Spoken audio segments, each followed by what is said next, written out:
Let's bring in Chris Robinson joining us to take a look at some of the numbers that just broke. He's here from TJM Institutional Services. Chris, good Thursday morning to you. I feel like this number kind of got overshadowed by yesterday and the big move up we saw, but I also feel like initial jobless claims are kind of supportive of what Powell told us in that policy has been a bit restrictive. It's starting to have its impact on the economy and on labor conditions. Right, and I think that for better or for worse, the one metric that they're really focused on, they may say that they're data-driven or data-driven, but it comes down to the unemployment number. And as long as those stay reasonable, I think that they probably, it looks like they're going to sit on their hands. Maybe they're going to try and skate away and do nothing between now and the election.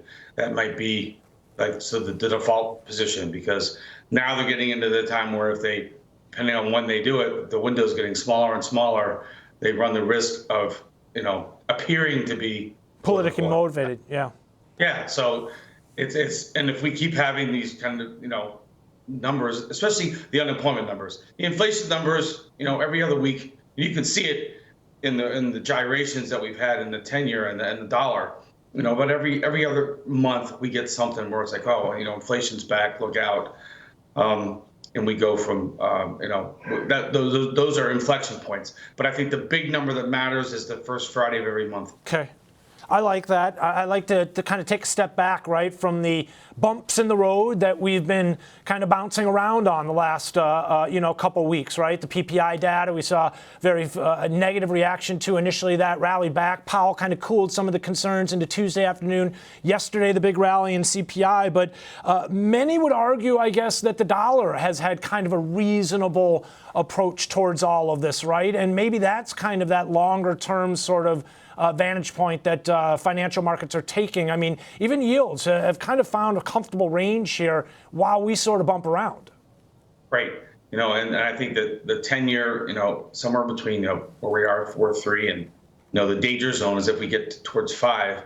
But you've also seen a bit of a reset. We've got a 1-month low in yields. Mm-hmm. If you look at 10-year futures, and you've got a 1-month low in the dollar. I think that's a coincidence. So people, you can make life as complicated or as simple as you want.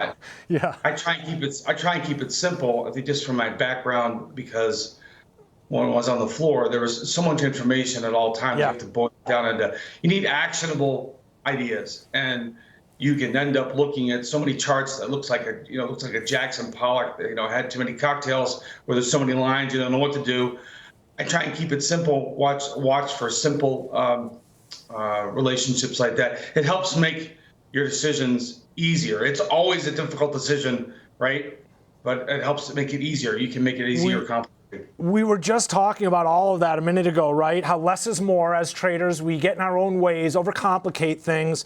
And I agree with you on the trading floor, right? There was so much information, even just the wall boards in general. I mean, I'd bring people in there and you'd see the spirals in their eyes, right, start to appear as they looked around. And for us, most of it was kind of second nature, but on the floor it was sort of like trying to drink from a fire hose in many ways, right, in terms of the information overload that you got. But I feel like in many ways, Chris, the speculation we've seen tied to rates, I kind of associated sort of like us as being kids in the back of the school bus, right? It's bouncing around again, those bumps in the road that Powell talked to us about, and sort of that path that we've taken, the ups, the downs. But again, the dollar and yield sort of at the front of the bus, right? They're steering this thing in a bit more of a level-headed approach towards things. But talk to us about in terms of what we've seen as far as some of the other markets that have cooled as well and helped calm some of those concerns. For example, like crude oil. Yeah, crude oil. I mean, we had that. I call it the fear rally. From to near $90, right? $18 rally. Yeah. And we came back halfway. We kind of had a reset point. We've gotten past the fears that we were, which were very real fears. I'm not discounting them. You mean Iran getting involved and some of the concerns associated with that, right? Right. And then if you dig a little deeper, there's been a little bit of a decrease in demand for things like biodiesel, which is kind of spilled over into other markets like soybeans and soybean oil. So there are opportunities out there if you dig a little bit deep, if you go into kind of like peel the layers of an onion. We were all taught, at least in the 80s and 90s, if you were in college then, that a weaker dollar is good for our exports. It hasn't really shown up yet for a lot of our commodities. We've had a big sell-off correction in cotton.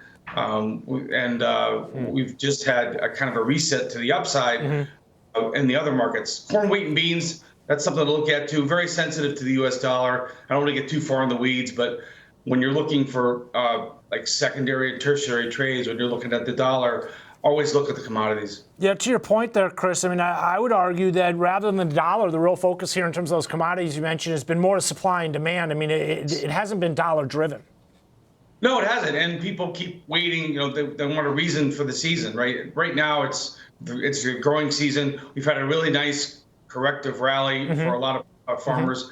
We have 4-month highs in corn and beans, 8-month highs in wheat. There's some concern over there in Russia about some yield loss, and so you've got a little bit of a story. It's also the middle of May. It's the beginning of the growing season, so there's some opportunities there. You may want to redirect your focus, but again, at the end of the day, the price that you're charged to borrow money and the value of the U.S. dollar, those are the big reset buttons. And I think you've got to be very, very aware of those. And with the dollar at 1-month lows, it certainly doesn't hurt our exports.